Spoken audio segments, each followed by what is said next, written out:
대한민국 역사 교과서 이어집니다. 오늘은 두 번째 챕터로 역사시대의 전개와 고조선이 되겠습니다. 리스트에서 보면요. 고조선 시기에 중원과 일본 해서 여러 민족들과 국가들 그리고 일본 열도 진출에 관한 내용, 그 다음에 중원 국가들의 경계 이런 부분들을 다루는 것이 특징이 되겠습니다. 서기전 8000년경부터 신석기 시대로부터 신시 건국은 연대 표현을 해놨는데 본문 내용에서는 아직 포함이 안 되고 있습니다. 향후 과제가 되겠습니다. 역사시대의 전개와 고조선입니다. 건국 신화, 삼국유사 고조선조 실어놓고요. 건국 시기, 서기전 있었던 전남 영암군 창전리 유적하고 양수리 고인돌 유적, 또 만주 각지에서의 고조선 유적 유물들을 설명하고 있습니다. 하가점 하층 문화도 들어가 있죠. 그 다음에 비파형 고조선식 동검과 석검, 그 다음에 그런 내용도 있습니다. 상해 임시정부에서 1920년 10월 3일을 건국 기원절로 지정을 했다. 오늘날 개천절에 출발이 되겠습니다. 고조선의 건국과 발전에서 교과서 그대로 고조선의 건국 신화를 사화라고 표현합니다. 사화를 싣고 있습니다. 강역과 나라의 성격, 강역은 어디까지였는가 해서 그 일제시대의 그 반도사관을 극복하려는, 그리고 지금까지 발견된 여러 가지 찾아낸 내용들을 반영을 해서 교과서에 싣고 있습니다.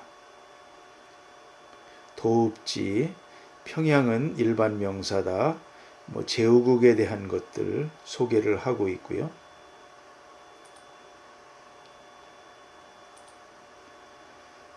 고인돌과 비파형 동검, 대표적인 고조선 유적으로 싣고 있습니다. 산동반도는 물론 저 양자강 이남까지도 있습니다. 일본 규슈 열도에도 있죠. 고조선 시기의 중원과 일본 이 부분이 특징적인데요. 삼왕 오제 시대에 그런 부분, 단군 왕검은 요임금 때 개국했다라는 내용, 그 다음에 삼왕 오제 중 동이족이 누구냐, 복희, 소호, 순, 치우 이런 부분들이 현재 산동성 임기시에 있는 동이문화박물관에서 설명을 하고 있다라고 설명하고 있습니다. 이게 다 동이족의 선조라는 것이죠. 하상주 시대와 춘추전국 시대, 상나라는 동이족 국가라고 명시하고 있고요. 춘추시대, 전국시대 쭉 설명하고 있습니다. 통일제국시대와 일본 열도에 대해서도 설명을 하고 있습니다. 고조선 주민들의 일본 열도 진출, 이 부분이 특징적입니다. 지금과 달랐던 해수면의 높이, 이 부분이 있습니다. 황해가 육지였고요. 초원지대였다고 합니다. 그 다음에 대한해협이 일본 열도와 연결되어 있던 시기, 그때부터 이제 조몬시대부터 서기전 15,000년, 서기전 3세기까지 그 조몬시대부터 일본 열도로 이주하기 시작해서 고조선인들도 이주를 하고, 야요이 시대 또 고분 시대에서 다 이주한 역사에 대해서 설명을 하고 있습니다. 이 지금과 달랐던 해수면의 높이에 대해서는 그 목차 중에서 남방계의 유입 내용에 대해 할 때 좀 더 자세히 지도를 보여드리도록 하겠습니다. 그래서 그런 부분들 넣은 것이 특징적이고요. 중원 국가들과의 경계 부분, 연나라 국경은 고대 요동이었다 하는 것들, 내용들을 싣고 있습니다. 반도가 아니었다 그런 내용이죠. 그런 내용들이 쭉 들어가 있고요. 나나와 갈석산 뭐 그런 내용들이 주요 쟁점 사안들을 싣고 있습니다. 그리고 이런 그 일본 열도에 진출해서 세운 그 요시노가리 유적을 그림으로 표현하고 있고요. 야요이 토기, 세용동검 등을 일본 출토 유품들을 소개하고 있습니다. 중국의 산맥과 평원에 대한 것도 이해 차원에서 설명을 해놓아 있고요. 거기 보면 대흥알령 산맥과 연산산맥, 발해, 태양산맥 이런 부분들 눈여겨보시면 되겠습니다. 연나라의 위치를 또 이렇게 서기전 4세기경 연나라 강역과 요동 추정도를 표시하고 있습니다. 연나라 장수 진계와 동호의 관계, 진계가 빼앗은 뭐 그런 내용들, 만리장성의 동쪽 끝은 어디인가 그런 부분들을 소개해서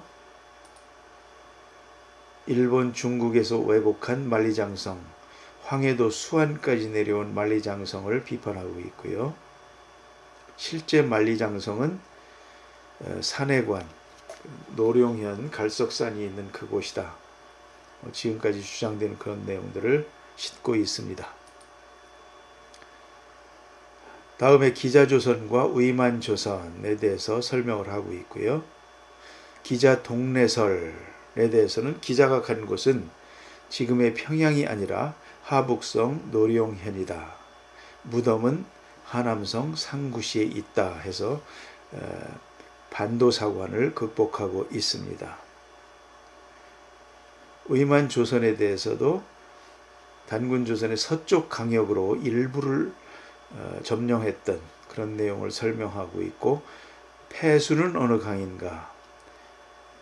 한반도에 있지 않다. 하북성, 요녕성 일대에서 찾아야 할 것이다 라는 내용입니다. 그리고 기자국 이동도에 대해서 번호를 매겨놨습니다. 1번 처음에 은나라죠. 상나라 때 기자국이 있었다가 2번, 3번으로 이렇게 이동이 내렸는데요. 그 고죽국 자리입니다. 원래 은나라가 그 고죽국에 있는 유민들이 여러 가지 기후라든지 그런 요건 때문에 내려와서 은나라를 세웠다가 은나라가 망하면서 다시 고죽국으로 되돌아간 이제 그런 형태가 되겠습니다. 은태사 기자지묘 해서 하남성 상구시에 있는 그 사진도 실어놨고요. 이에 대한 보충사항입니다. 증산도 상생방송에서 설명한 내용을 캡처해봤어요. 기자가 무왕에게 대답한 내용들, 그런 내용들. 그 다음에 기자는 하남성 서화에 살면서 은둔 생활을 했다. 은나라가 망하면서. 그리고 지도상의 하남성 서화의 위치입니다. 그리고 그 일대에 기자묘, 서화에서 가깝죠. 조현에 기자묘가 있고, 같은 기자가 은둔에서 살면서 살았던 서화에는 기자 독서대도 저렇게 현재 있습니다. 그런 내용들을 보기 좋게 그림으로 표현해 놓은 것이고요. 그리고 그 태원으로부터 은나라가 망하면서 태원으로 옮겼다가 다시 밑으로 서화로 옮겨서 박으로 이렇게 그 이동한 과정을 화살표로 표시를 하고 있습니다. 연구 대상입니다. 기자 후예들의 국내 성씨에서 태원 선우씨와 청주한씨, 행주기씨 등을 들고 있습니다. 그리고 고대 요동은 지금의 하북성이었다. 폐수는 지금의 하북성이나 요녕성 일대에서 찾아야 할 것이다 라는 내용을 보이고 있고요. 보충자료입니다. 신석기시대 4대 문화권, 빗살무늬 토기 분포지를 이렇게 녹색으로 표현해 놨고, 거성문화권 그 분홍색, 채도 문화권 노란색으로 했고요. 세석기 문화권은 하늘색으로 그렇게 표현을 해놨습니다. 이 오시라 교수 책에서 나온 겁니다. 그 다음에 청동기를 근거로 한 유라시아 지역권에서 그 한국 고대사 진실, 이기훈 선생의 역사와 미래라는 데서 캡처한 것입니다. 서방으로부터 한반도까지 청동검의 기원과 계보를 그림으로 표시하고 있습니다. 이기훈의 역사와 미래 계속됩니다. 여기서는 그 중국 관영 중앙방송국에서 방송한 내용을 캡처한 것입니다. 화하의 위치, 그 다음에 맥 구려의 위치, 예 의 부여의 위치, 조선 숙신의 위치를 관영 중앙방송국에서 이렇게 설명을 했다고 합니다. 이기훈 선생이 그의 논문에서 발표를 하는 것은 저는 참 유심하게 보는 것인데요. 흉노와, 이게 지금 황하죠. 흉노와 한과 동호 조선의 위치를 해놓고요. 거기에 보면 고 발해가 있고 현 발해가 있습니다. 그러니까 옛날 발해가 현재 발해가 아니라는 것이죠. 이분의 주장은. 그래서 그리고 그 고 발해도 한참 내륙에 들어와 있던 큰 호수였다. 그렇게 설명을 하고 있습니다. 그의 논문의 일부입니다. 발해는 갈석산과 함께 전국시대 연나라의 국경을 규정짓는 지표였다. 이렇게 하면서 이상의 기록은 발해가 현재처럼 황해 북쪽 바다가 아니라 중원 내륙에서 동서가 육지이며 물이 넘치는 거대한 호수 같은 곳이었음을 설명하고 있다. 그렇다면 역시 갈석산 역시 현재의 발해 기준이 아닌 고대 발해인 하북성 남부 인근을 기준으로 찾아야 할 것이다. 지금 역사 교과서에서 설명하는 것과도 많이 다르죠. 서쪽으로 많이 가 있습니다. 최초의 갈석산은 하남의 광무산이라고 합니다. 그가 그린 기원전 1세기경 동아시아 정세 추정도입니다. 한나라는 왼쪽 끝에 가서 조그맣게 있고요. 거기 보면 갈석산이 한나라 오른쪽으로 있죠. 갈석의 위치가 거기라는 겁니다. 황하가 돌아서 내려와서 오른쪽으로 방향을 트는 그 아래에 갈석산이 있었고 그 위쪽에 북쪽에 옛날 발해가 있었고 지금의 발해는 북해라는 것입니다. 그러면 발해가 내륙에 있었으면 요동도 발해의 서쪽에 있었고 상곡도 그쪽 서쪽에 있었고 연나라의 위치가 지도에 표시는 되는 대로 훨씬 내륙에 들어와 있습니다. 그 북방으로 다 조선, 오환, 부여, 고구려가 다 표시되어 있고요. 한, 진, 예, 진 이렇게 해서 한반도로 이어져 있고 그렇게 표시가 되어 있습니다.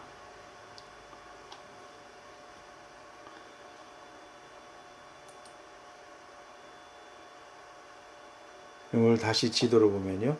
연나라의 위치는 거기랍니다. 갈석은 그 아래에 있고 요동이 그 연나라의 오른쪽 요동이고 발해가 옛날 발해가 소해에서 호수로 있었고 상국이 그 근처에 있었고 뭐 이렇게 되었다는 것입니다. 그리고 오른쪽 한반도 위쪽에 만주 쪽으로 친한 한반도로 마한 아래로 편한 백제가 산동바운드 인근에 있죠. 그 위에 고구려가 있고요. 이해를 돕기 위해서 미리 중국 지도들을 한번 보겠습니다. 황하, 회수, 장강 표시도입니다. 귤이 회수를 넣으면 탱자가 된다. 그런 거 있고요. 행정지도입니다. 행정구역이 있죠. 하북성, 산서성, 산동성, 하남성, 섬서성. 우리의 옛날 그 동이족 조상들이 주로 활동했던 지역으로 보입니다.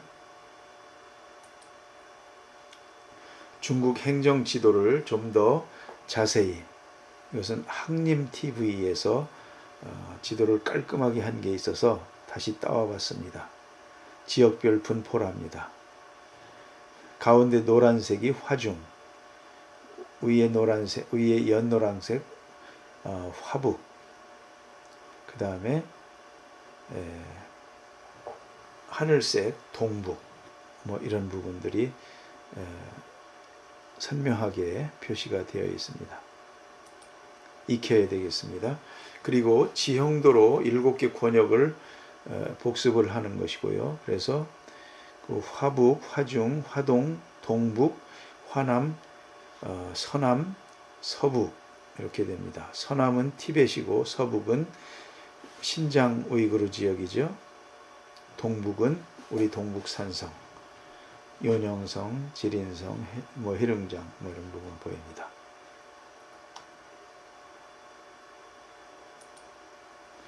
중국의 지형 고도로 3개 구역으로 나눈 겁니다. 1번이 티벳 히말라야 산맥 쪽으로 해서 평균 4,500m, 2번 위쪽으로 고원 지역 1,000 내지 2,000m, 그리고 3번 평원과 구릉 지역, 중국 동해안이죠. 해발 500m 이하. 이곳이 우리 동이족이 주로 활동했던 지역입니다. 화하족들은 고원지대에서 살았던 그런 그 시대가 옛날에 있었다는 것이죠. 지금은 다 쫓겨난 것이죠, 우리가. 그 남부 지역에 그래서 농업 벨트, 벼농사 벨트를 이렇게 표시해 놓은 것입니다. 밀벼, 그래서 황하 이북 지역에 목축, 그 다음에 장강, 양자강 이남 지역에 이제 뭐 이모작 이런 부분들이 이제 표시되어 있습니다. 그 다음에 동정호의 호남성과 평양의 강서성 경계로 이렇게 돼서 X선 이런 게 이제 그 중국의 남부 지역 경계를 이루는 이제 그런 부분, 광동과 복건성이 주로 들어가 있죠. 그런 선으로 표시한 것입니다. 그 다음에 이제 기자조선과 청주한씨, 아까 그 준왕의 후손 얘기 있었죠. 그걸 좀 더 자세히 살펴보겠습니다. 이것은 청주한씨 대동족보를 참조한 것이고요. 환단국이나 동이한국사, 홍익인간 7만년 역사를 대비해서 본 겁니다. 그 앞서 영상에서 보인 바가 있습니다. 삼황 오제와 황제 헌원의 계보 쭉 돼 있죠. 오른쪽에 보면 그 붉은색으로 박스해놓은 탕, 상나라시조 설의 14세 선, 그 탕이 표시가 돼 있죠. 그 계보가 황제 헌원하고 그 위에 공손씨의 조상인 욱, 그리고 소전씨, 고시씨까지 이렇게 연결됨을 볼 수가 있는 표입니다. 이거는 저들의 사기와 제왕세기에서 그대로 써 있는 것을 정리만 한 것입니다. 그런데 황제는 백민에서 태어나고 그는 동이족계에 속한 사람이다. 초사에 기록되어 있다고 하고요. 소호금천 황하의 아들 후손, 이 황하의 아들 후손 소호금천에 대해서도 그 슬픈 스토리가 있습니다. 3세 전욱 고향, 이게 이제 헌원의 혈손이라고 합니다. 제곡고신, 그 다음에 요임금 때 단군 왕검 조선이 건국이 되고 이어서 순임금, 다 동이족이라고 하죠. 이렇게 이제 이어지는 것으로 되어 있습니다.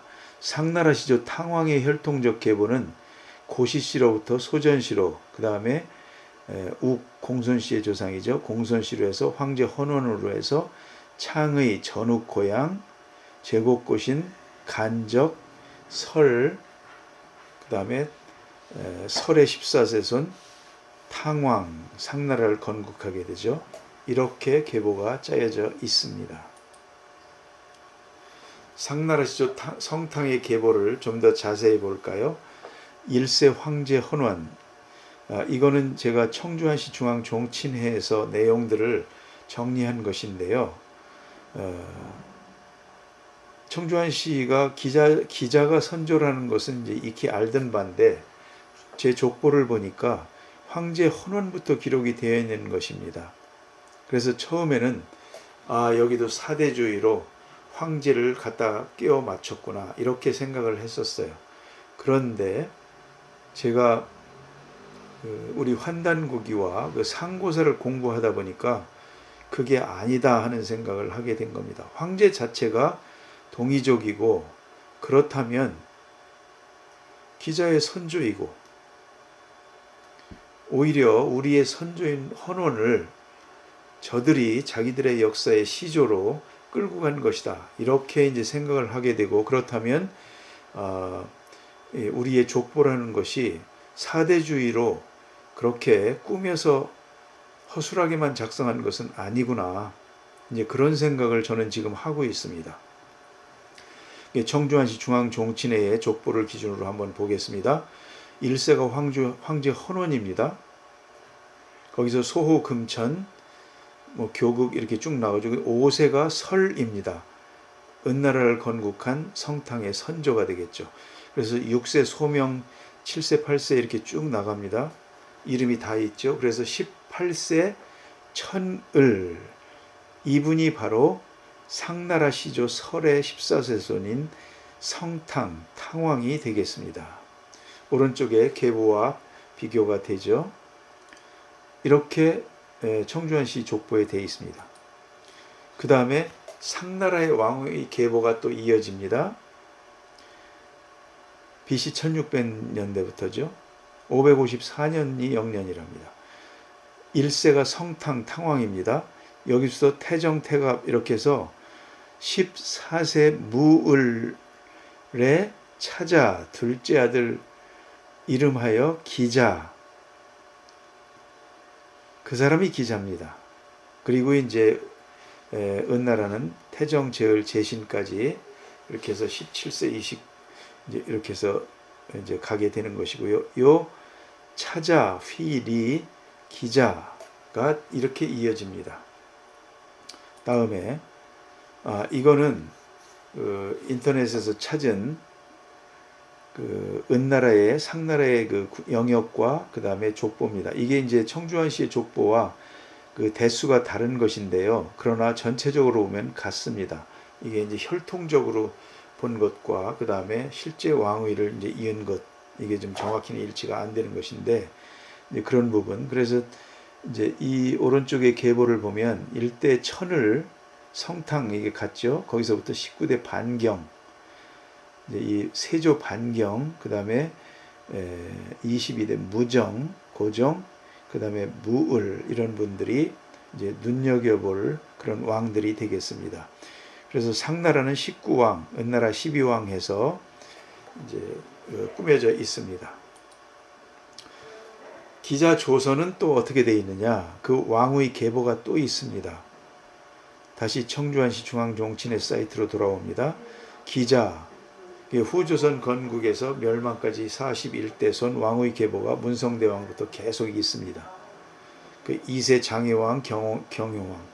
그 문성대왕의 기자의 성은 자시오, 이름은 수유 혹은 서여, 상나라 무을왕의 이남으로 태어나 주나라의 상나라가 망하자 동쪽으로 조선에 망명하여 도읍을 평양으로 정하고 후조선을 국호로 건국하여 백성을 교화하시다 제의 44년에 93세로 승하하셨다.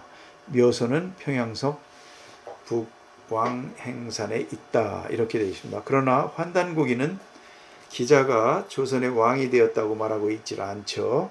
35대까지는 아니었다고 말합니다. 은둔 생활했다는 것이죠. 계속 보겠습니다.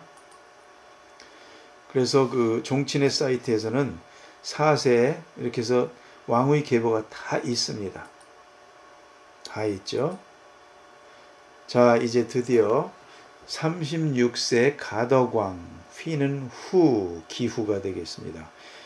37세 삼노왕, 기욱, 38세 현문왕, 기석, 39세 장평왕, 기윤, 40세 종통왕, 기비, 그리고 41세 애왕, 일명 준왕입니다.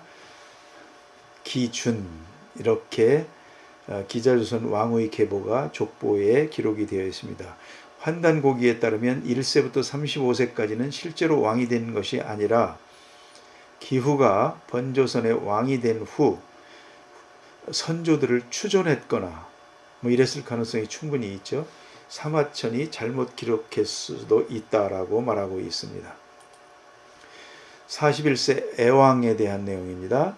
휘는 준 여지승남에 이르기를 중국 무강왕 27년에 즉위하여 한나라 해왕 원년에 연나라 위만의 침공으로 멸망하여 좌우 신하와 궁인을 데리고 쫓겨나 금마 지금의 익산의 국호를 마한이라 칭하는 부족국가를 세우니 기자의 문성대왕으로부터 41세의 역사가 927년이라 이렇게 되어 있습니다. 아래 두 표는 번조선 왕 기씨의 계보 70세부터 기후부터 기준까지 이제 환단고기에 따라서 정리해 놓은 그런 표를 삽입해 보았습니다.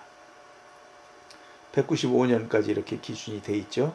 그러니까 기씨가 번조선의 왕이 된 것이 323년부터 195년까지입니다. 번조선 마지막 애왕의 망명 후 마한의 계보는 또 9대 왕의 세계가 있습니다. 2세 강왕, 3세 안왕 이렇게 또 쭉 나갑니다.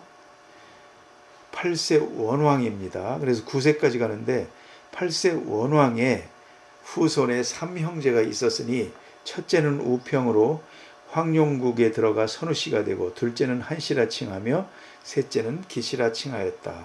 그러니까 같은 선조들입니다. 이 세 성씨는 포족으로 사실은 결혼을 이제 하지 않는 그런 성씨가 되죠. 마한 9세 202년에 나라가 망하니 기자의 번조선 건국으로부터 41세의 마한을 세우고 다시 마한 9세에 멸망하니 도합 50세의 연수로 1131년 만에 일이라. 이렇게 기록이 되어 있습니다. 8세 원왕 훈에게는 세 아들이 있었으니 우평은 황룡국 고구려 원주에 들어가 북원선우씨가 되고 우량은 신라 탈해 왕조에 들어가 청주한씨라 일컫게 되고 우성은 백제 온조 왕조에 들어가 강릉 덕양기씨라 칭하게 되었다. 그 다음에 우이지의 기자, 우평, 우량, 우성 이런 내용이 또 기록이 되어 있고요. 오른쪽은 신라의 역대 왕조입니다. 제4대 탈해 이사금 때 신라로 우량이 들어갔답니다. 상당한씨라고 하죠. 그리고 상당한씨, 청주 한시성을 하사받은 것은 17대 뇌물마리칸 때라고 지금은 돌아가셨습니다만 옛날 서울대 사학과의 한영우 교수는 이제 설명을 하고 있습니다. 10번째로 받았답니다. 성씨가. 그러니까 신라에서 성씨를 하사받은 것이 이제 6부 미리 받았고요. 한씨는 10번째로 성씨를 하사받았다고 합니다.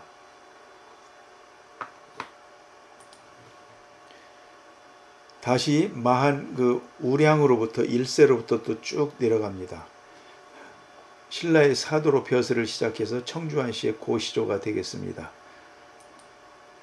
쭉 내려가죠. 그렇게 해서 32세에 셋째 아들 란, 이분이 태의공 천주한씨의 시조 한란이 되겠습니다.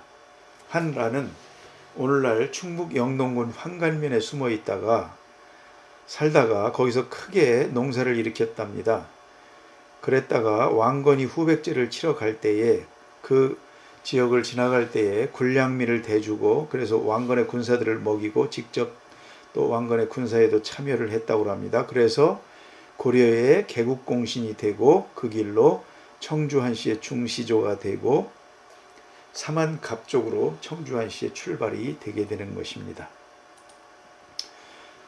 청주환씨 설명이 다소 길었는데요. 청주환씨들에게는 문제가 없겠습니다만 다른 성씨분들한테는 송구한 말씀을 드립니다. 다음 의만조선과 한해 전쟁입니다. 쭉 내용들이 설명이 되어 있고요. 여기서도 반도사관을 극복하려는 그런 설명들이 쭉 나와 있고요. 고조선의 경제, 사회, 문화 설명이 되어 있습니다. 문학과 예술 설명되어 있고요. 그 다음에 1차 사료로 보고 있습니다. 낙랑군은 옛 조선국 요동에 있다. 그래서 반도에 있지 않았던 반도사관 극복을 계속적으로 설명을 하고 있습니다. 동산주여적과 그 다음에 오성취루 이런 그 고조선의 천문학 같은 것도 설명을 하고요. 석각 그림도 나와 있습니다. 고조선의 문화가 되겠죠. 공무도화가, 석경, 채색토기, 도기 등이 그림으로 설명하고 있습니다. 암각화도 있고요. 내몽골, 적봉, 그 다음에 청동기, 대전광역시 출토된 농사를 지었다는 그런 내용들입니다. 이상으로 고조선 시대를 마치고 다음 시간에 또 찾아뵙겠습니다. 오랜 시간 동안 경청해 주셔서 감사합니다. 수고하셨습니다.